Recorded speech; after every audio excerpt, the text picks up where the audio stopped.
Guys, what's going on? What's wrong? Everything okay? What's going on in here? Tell me, what's up? Oh my goodness, what's going on?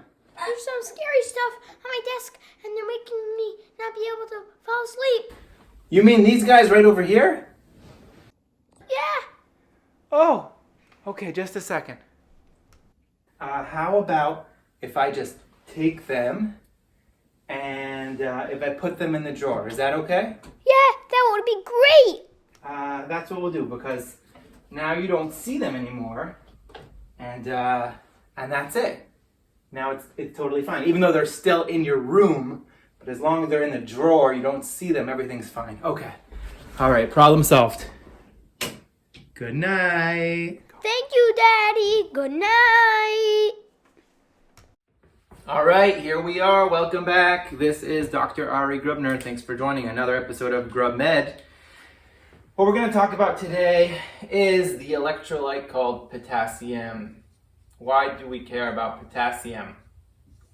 Well, the reason we care so much about potassium is because potassium is an electrolyte that can actually kill a person, and we're going to get into that in one moment. So the first thing let's talk about is, we can talk about low potassium or high potassium. Let's talk first about hyperkalemia.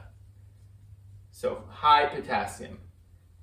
Now, what is the first thing someone should think about, and anyone that's worked in the hospital for a little bit will know this, the first thing someone should think about when they hear the lab calls or they're looking at somebody's labs and they're like, hey, this dude has hyperkalemia, this person has high potassium. What's the first thing that you should think? You should ask, hey, is it hemolyzed? Right? If anyone's worked in a hospital even for a month or two, you'll already know that. You ask right away, is the sample hemolyzed? Now let's talk for a moment about what that means. So we can put that down as the number one cause for hyperkalemia is really what we'd call pseudo-hyperkalemia. It is not real. So we'll call it pseudo-hyperk. And I want to take one moment and just really try to understand that instead of just saying it. Like, oh yeah, of course, it's hemolyzed. Is the sample hemolyzed? Let's try to understand that. So you've got your red blood cell. Bum-ba-da-bum. Beautiful. Look at that beautiful red blood cell. What an artist. And your red blood cell is kind of like floating around. Is potassium out here in the extracellular space, or is it inside your red blood cells? Now we all kind of know the right answer, which is that it's inside. K is inside. How do you remember that? Well, you say OK to K. You let it come right in. So potassium is typically inside the cell. What happens in pseudo-hyperkalemia or hemolysis, hemolyzed sample is, they collect the blood and maybe it sits out too long or who knows what happened. And the red blood cells, as they're on their way to the lab, before they actually run the sample, boom, they lyse, they open up. This pops open, and then the contents inside the cell end up getting outside, okay? So that's what we mean when we say, is the sample hemolyzed? And the number one thing that happens if somebody has high potassium, you should ask right away, is the sample hemolyzed? Now, obviously, what this implies here is that when we, phlebotomy comes, takes some blood, and we send it down to the lab, and we say, hey, tell me that person's potassium, the implication is that we are not testing the potassium, the whole body potassium. We're not looking at the potassium inside the cell, outside of the cell, all over the place. The implication is that we're sticking in a needle. This is very scientific, okay? We're sticking in a needle right here. Boom, there's your needle, and you're drawing blood, but you're not taking the red blood cell. That's not really what's happening. But when you take the blood sample and you spin it down, and we look at the potassium, we're looking at the potassium that's all around over here. We don't really care about the potassium that's in here. So therefore, if the lab sample sits out for a while and all of the potassium that's inside the cell gets outside, and then when we run the sample, we're like, hey, the potassium is 7, this is crazy, this person's gonna go into cardiac arrest. No, the sample was hemolyzed. What's implied there is that we only care about the potassium that is outside of the red blood cells. And the question is like, why? I kind of alluded to it a moment ago that potassium is very, very dangerous for the heart. It can kill a person, it can cause arrhythmias. So who cares if the potassium is here or the potassium is here? Like, what difference does it make? If my heart doesn't like high levels of potassium, then my heart doesn't like high levels of potassium. Who cares where the potassium is? That's what we'll do, because now you don't see them anymore, and that's it. Now it's totally fine, even though they're still in your room, but as long as they're in the drawer, you don't see them, everything's fine. Okay. And the answer is, ladies and gentlemen, that sometimes in life, I'm getting very philosophical here, you can hide something. We can hide potassium in the red blood cells, and the heart doesn't really care about the potassium that's inside the red blood cells. It doesn't really care about that. It cares about this environment. When we say the heart does not like high potassium, we mean the heart doesn't like extracellular high potassium. It doesn't like high potassium in the plasma. But if all that potassium is hiding inside the red blood cells, the heart doesn't really care that much. And therefore, when we get to treatment in a moment, you'll see some of the treatments might not actually get rid of the potassium out of our body. It can just hide it for a few moments, just like at night when sometimes a little kid maybe is scared about something and you can just kind of hide it and put it away and it makes them feel better. There you go. So that's why I would say the number one thing you should think about is, hey, when somebody has a high potassium, by the way, let's say greater than 5 or 5.5. Let's just call it greater than 5.5. We'd call that high. When someone has hyperkalemia, the first thing you should ask is that true hyperkalemia? Meaning, is there high potassium in the plasma? Or is the potassium artificially elevated, the plasma potassium, because all of those red blood cells lysed on their way to the lab? Now, another thing, we're going to just have three very broad categories here. And you might have 8 million if you look on UpToDate, like 8 zillion different causes. This is very, very general. This is kind of how I think about it when I see a high lab value, when I see hyperkalemia. First question, is it hemolyzed? Is it pseudo-hyperkalemia? Second question we could ask is, hey, if there's no hemolysis, right? So we call up the lab and they're like, nope, no hemolysis. Well, my next question is, hey, so then maybe there is something physiologically going on in the body causing potassium to leave the red blood cells. Not pseudo-hyperkalemia, but maybe K is leaving. It's hard to write like this. RBCs. Maybe the potassium is leaving the red blood cells for some reason, and therefore when the lab runs that value and it looks at the plasma and it's seeing high potassium's like 7.5 or whatever, well, maybe there's a true reason why potassium would be leaving the red blood cells. What are some reasons that you could think of? Very classic one, tumor lysis, right? Maybe somebody has a tumor and they're starting chemotherapy, or even if they're not starting chemotherapy, maybe some of those cells, not even red blood cells, but any blood cells maybe, any cells in general are lysing because of the tumor and because of starting chemotherapy, and all that potassium that used to be inside of the cell is now getting outside. And that would be a true reason, a true hyperkalemia, something you would be concerned about. Maybe there's some hemolysis going on. You can check a Coombs, we'll talk about that another time, about anemia and hemolytic anemia, but you can check a Coombs and haptoglobin and all those fancy hematology labs. But you have to be thinking in your head, is it pseudo-hyperkalemia? Is it real hyperkalemia because potassium is leaving the cells? And then the last big thing to think about is, well, which organ is responsible? Let's call this 3.5 to 5.5, okay? So our low potassium will be less than 3.5. Our high potassium will be greater than 5.5. Circle those in red to make it really fancy. And which organ is it that's responsible for keeping potassium within this range? By the way, as a side point, I mean, this is just mind-blowing to me, mind-boggling, that you can take a tiny little baby, look at their potassium, and it's like, whoa, it's in this range, assuming everything is normal, you don't have any weird stuff going on, without a person even thinking about it. Automatically there is one organ in the body that says, hey, we need potassium to be within this range, let's do it. The answer is the kidneys. The kidneys are the ones that are responsible. Don't ask me which transporter is the one that does it, but it's your kidneys. Okay, so if someone's potassium is a little bit high, the kidneys are the ones that have this sensor, which is mind-blowing, by the way, because the kidneys are the ones going like, yo, we need the potassium to be between 3.5 and 5.5. Otherwise, the heart is not going to like it. The kidneys are like, yo, we got your back. Heart, don't worry about it. The kidneys don't care about the high potassium. They don't get hurt by it. The heart is what gets hurt by it, but the kidneys are the ones doing this. It's kind of crazy interplay between all the organs in the body. So if someone has a high potassium and it's not pseudo-hyperkalemia and there's no reason in your mind why there's potassium leaving the RBCs, then you got to be thinking, hey, is there something wrong with the kidneys? Is there an AKI? We can order a whole bunch of fancy kidney labs, or just look at their creatinine, and you have to start thinking about it that way. Now, maybe someone will say, well, what about a fourth category? Could somebody have just taken on a massive load of potassium?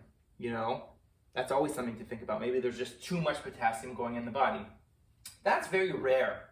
You know, if someone has functioning kidneys and they eat 10 bananas, you know, within a short period of time, all of that, the kidneys will recognize that, hey, there was just a massive load of potassium into the body. Let's get rid of it. You'll lose it all in the urine, and it would normalize within a short period of time. So to have hyperkalemia due to just like nutritional intake is very rare. So I would say these are kind of the three big buckets that a person should be thinking about when you see hyperkalemia. All right, step 2. Why do we care about hyperkalemia? Like, who cares? And I kind of alluded to it before. It's the heart. The heart does not like it when we have high potassium. Why doesn't the heart like it? Because it has to do with the contraction of the heart and it's dependent on potassium. But the long story short is that hyperkalemia leads to arrhythmias, torsades or VTAC or VFib, or as one of my teachers once said in med school, VTAC can lead to VFib, which can lead to V-death. So you really, really, really don't want hyperkalemia. That's why we take it pretty seriously when it's real, when it's not pseudo-hyperkalemia. What's the first thing you should do when somebody has true hyperkalemia? You ruled out pseudo-hyperkalemia, they have real hyperkalemia. The first organ you're thinking of is, boom, is the heart okay? Get an EKG. What are some signs you would see on your EKG if somebody has heart changes due to hyperkalemia? Am I gonna try to draw it? Yeah, I can try to draw it. There's your boom, boom, boom, boom, boom. That's actually pretty good. I'm proud of that. Okay, so there's your P, and there's your Q, R, S, and there's your T, and what you start to see is peaked T waves. And the simple way to think about this, or to remember this, if you want like a little trick, is you have high potassium, so then you get high waves, high T waves. If you have low potassium on the other side, you start to get flattened T waves, even inverted T waves, something called U waves. So it's the heart that we care about. So this is your differential, very broadly in your head. This is why we care, because we start to worry about the heart. And then the last thing we can talk about is management, which I'm not gonna be able to bend down and write in here. So let's do it on a new, fresh board. But let's talk about management. So hyperkalemia. There are two general strategies you're gonna be thinking about. Oh my goodness, you know, there's too much potassium in the body. It's not fake, it's real. Who cares what the cause is? We gotta bring this down so the person doesn't go into cardiac arrest. So your two general strategies are, hey, I've got two ways to deal with this. Let's hide the potassium. How do we hide the potassium? Boom, we drive it into the cells. Or the other way is, let's just get rid of potassium overall. We don't need to hide it. But remember, the cool thing about the body is that we can hide the potassium. The heart is happy with that plan, just like the kid in bed who's happy with that plan when you hide the scary animal or whatever else is going on, the boogie monster. So let's talk about some things we can do which can get rid of potassium. We've got a few options here. One that everybody kind of remembers, I think, from med school back in the day, is one way we can hide the potassium is insulin drives potassium into the cells. So if you give the person insulin, it will drive potassium into the cells and it will help bring down their potassium. This is important to keep in mind also in a different context. When you have a new onset diabetic, DKA, they're coming in, their potassium might be 4, might be normal. And you're like, all right, we're all good, we're happy with their potassium. You're about to start giving them insulin because they're new onset diabetic. You're giving them insulin to treat their diabetes. As a side effect of the insulin, you have to remember that it's going to drive potassium into the cells. Remember, the whole body potassium is the same, but now that it's hiding in the cells, you're going to run into the problem of hypokalemia when you give that insulin. So those patients, once you start giving them insulin, new onset diabetics will probably need to be on some type of potassium supplement, IV most likely, put some potassium in their fluids and it will make them happy. Even though they're starting with a normal potassium, you have to preempt the fact that their potassium is about to dip because you're about to drive it into the cells. Back to what we're talking about is a regular non-diabetic patient who has hyperkalemia, high potassium. You want to bring it down quickly. You can give them insulin, not to bring their blood sugar down, but to drive potassium into their cells. Well, what's going to be the side of here? Your primary purpose of giving them insulin is to help with their potassium, but you have to think in your head, what's that going to do to their blood sugar? This is a non-diabetic patient. It's going to make them hypoglycemic, and that is not what you want. So you have to give them insulin with your intention of driving potassium into the cells, but you also got to give them glucose to maintain euglycemia, fancy word of the day. So you got to give them insulin and glucose. What are some other treatments? Well, let's think about the other end. Instead of hiding potassium, let's think of how ways we can get rid of potassium. I have an idea. Well, how do we get rid of things from our body? When you're ever thinking about getting rid of things, you can think about breathing it off, urinating, or stool, going into the toilet. let's think about urine. Is there a way we can pee out, we can urinate all that extra potassium? There sure is. We can give diuretics, specifically loop diuretics. So you can give some Lasix, and that will help get rid of potassium into the toilet through the urine.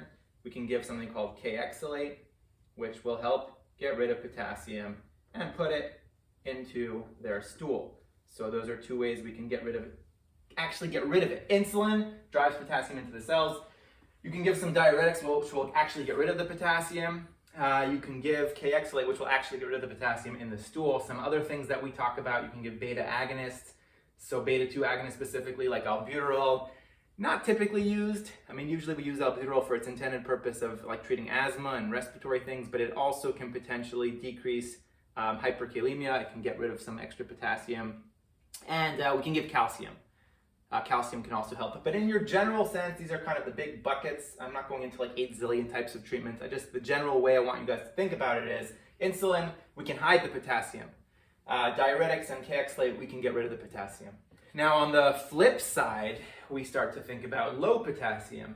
Again, going back to the same basics, is which organ is responsible for maintaining normal potassium? It's your kidneys. So if someone has low potassium, I mean, the kidneys will do everything they can, just like they make sure to get rid of all the potassium. If I eat 10 bananas, the kidneys are like, nope, the heart's not gonna like that. We get rid of all that potassium in our urine. Same idea here on this side.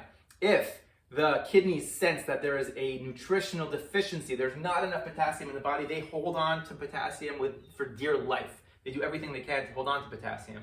So if someone has low potassium, then you gotta start thinking like, hey, what's going on? There probably, could it be nutritional? It's possible, but that would be very uncommon, let's say, in the average, like there's potassium in many, many things in the average diet. So I'm not even gonna put nutritional on there because I think that's so hypokalemia. I think that's so uncommon. But what you do think about is, hey, is there some type of a loss? You always think about it. So it's probably not due to low port intake, it's probably due to loss. And the most common losses you're gonna see in the average patient here in the United States is, you can talk about, well, let's just say GI and urine. GI and GU, we'll call it. So GI would be diarrhea, so potassium is lost. I never spell that correctly, so don't double check me on that. And GU would be the urine losses. Why would somebody be losing potassium in their urine? Again, we just said, well, the kidneys should do everything they can to hang on to potassium. So either they're losing it in diarrhea, which is common, and sometimes vomiting too, and if the two of those come together, like someone's got a gastroenteritis, they're losing potassium on both ends. And even though everything their kidneys are trying to do is hold on to it, it's not enough, right? Sometimes it's just not enough. The person maybe, if you mix it all together, has poor appetite, and you throw that all together and it's a poor setup. Urine, why would it be lost? Why would the kidneys be spilling potassium when a person's potassium is low? The kidneys should be responding by hanging on tightly to potassium. You could have an RTA, a renal tubular acidosis. That would be some type of a cause. Those are kind of the two big things I would think of in general. It could be malnutrition. It's possible. We can put that as a number 3 if we want. Why not? Decreased nutrition. And what do we worry about with low potassium? So it's the same thing, it's the heart. It all goes back to the heart. Here, with high potassium, you had high T waves, peak T waves. Here you got your QRS, boom. And here you have either flattened T waves or even inverted T waves or U waves, where the part of the T wave starts to dip downwards. Those would be some of your signs when you start to worry about hypokalemia. The same thing, the heart doesn't like it. The heart does not like when the plasma, again, contains low amounts of potassium, and that's no good. How do we fix hypokalemia? Pretty straightforward. If someone has got low potassium, you want to replenish it, you can either do PO or you can do IV. If you're giving IV potassium, the thing you have to remember is that potassium is like a scary medicine, even though it's just a supplement, right? You're just giving supplemental stuff. But because the heart is so delicate and the heart really responds very seriously to potassium, if you're giving it IV, it goes right into the bloodstream. Your heart immediately sees that load of potassium. You got to be a little bit careful. So usually we do it slowly. Some places will say you have to be in the ICU if you want to give IV potassium. We can always try PO and then see what happens, and then maybe do IV instead. If it doesn't work, will depend on your institution, but this is pretty straightforward. You got to replenish if there's hypokalemia, you can get an EKG to make sure that there's not serious heart changes. and then you can replenish it. Hyperkalemia, same thing. Get the EKG, make sure they're hemodynamically stable, and then decide how you want to bring down their potassium. Thank you so much for listening. Dr. Ari Grubner, appreciate you all. See you next time.